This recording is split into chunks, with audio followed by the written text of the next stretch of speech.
News Marathi, आवाज लोकशाहीचा। विटा शहरात आरोग्य सेवेचा विश्वासार्ह आधार आदिती मल्टी स्पेशालिटी हॉस्पिटल संचलित बंडगर हॉस्पिटल विटा, महात्मा फुले जन आरोग्य योजना, आयुष्यमान भारत व बांधकाम कामगार योजनेअंतर्गत शस्त्रक्रिया आणि उपचार पूर्णपणे मोफत, हाडांवरील सर्व प्रकारचे ऑपरेशन्स, वेदना निवारणासाठी ब्लॉक इंजेक्शन, डायलिसिस, मूतखड्यावरील सर्व प्रकारचे ऑपरेशन व उपचार, जनरल सर्जरी, अपेंडिक्स, हर्निया, मूळव्याधवरील ऑपरेशन व उपचार पूर्णपणे मोफत। सावरकर नगर, खानापूर रोड, विटा। संपर्क आपल्या स्क्रीनवर। सांगली जिल्ह्यातील विटामधून एक धक्कादायक आणि अंगावर शहारे आणणारी घटना समोर आली आहे।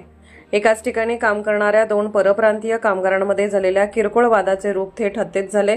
झोपेत असलेल्या साथीदाराच्या डोक्यात लाकडी दांडक्याने वार करून त्याचा निर्घुण खून करण्यात आला। ही धक्कादायक घटना विटा सांगली रस्त्यालगत असलेल्या मायकानगर परिसरात बुधवारी दुपारी 2च्या सुमारास घडली। मिळालेल्या माहितीनुसार दयानंद साबळे यांच्या नवीन इमारतीचे बांधकाम सुरू असून त्या ठिकाणी उत्तर प्रदेशातील 4 तरुण फरशी बसवण्याचे काम करत होते। हे सर्वजण त्याच इमारतीतील एका खोलीत राहत होते। बुधवारी काम बंद असल्याने सर्वजण विश्रांती घेत होते। याच दरम्यान राजमन राजाराम कुमार आणि अशोक कुमार यांच्यात कोणत्या तरी कारणावरून जोरदार वाद झाला। वाद झाल्यानंतर राजमन हा खोलीत जाऊन झोपला, मात्र राग मनात धरलेल्या अशोक कुमारने काही वेळानंतर झोपेत असलेल्या राजमनच्या डोक्यावर भरीव लाकडी दांडक्याने सलग वार केले। डोक्यावर गंभीर दुखापत झाल्याने राजमन रक्ताच्या थारोळ्यात कोसळला। हल्ल्यानंतर आरोपी घटनास्थळावरून फरार झाला।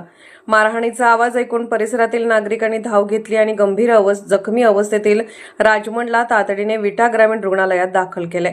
मात्र उपचारापूर्वीच डॉक्टरांनी त्याला मृत घोषित केले। मृत कामगाराचे नाव राजमन राजाराम कुमार वय 28 उत्तर प्रदेश असे असून संशयित आरोपी अशोक कुमार वय 26 याचा पोलिसांकडून शोध सुरू आहे।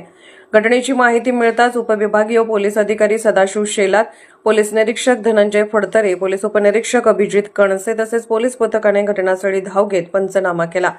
तपासासाठी फॉरेन्सिक पथकालाही पाचारण करण्यात आले। घटनास्थळावरून रक्ताचे नमुने, रक्ताने माखलेली चादर आणि हत्येसाठी वापरण्यात आलेले लाकडी दांडके जप्त करण्यात आले असून या प्रकरणाचा अधिक तपास सुरू आहे। एका क्षणाच्या रागामुळे एका तरुणाचा जीव गेला आणि दुसऱ्याचे आयुष्यही उद्ध्वस्त झाले। अशा घटनांमधून रागावर नियंत्रण ठेवणे किती महत्त्वाचे आहे हे पुन्हा एकदा अधोरेखित झाले आहे।